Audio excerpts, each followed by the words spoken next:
Our hearing goes beyond our ears. It relies on complex connections between sensory hair cells in our cochlea and auditory nerve fibers. These connections, called synapses, are vital for transmitting sound from the inner ear to the brain. Today, 1.5 billion people suffer from hearing loss.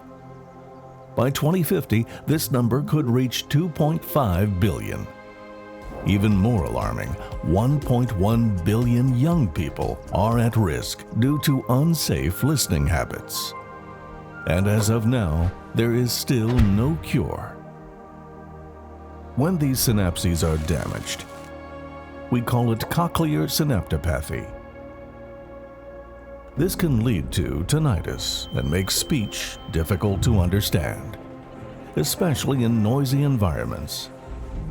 The worst part, it often goes undetected by traditional hearing tests.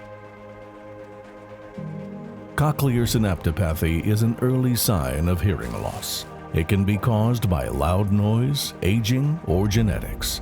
Once hearing loss occurs, it's irreversible. Globally, these disorders have a staggering cost of $980 billion.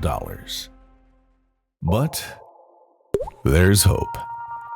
Cilcare, a biotech company specialized in auditory science, is developing a breakthrough treatment, CIL001, a single transtympanic injection designed to restore damaged synapses. In preclinical trials, CIL001 has shown promising results, improving auditory brainstem response and repairing synapses. In 2025, CIL001 will enter clinical trials, bringing this innovative solution closer to those who need it. A new era in hearing treatment is coming. Join our revolution.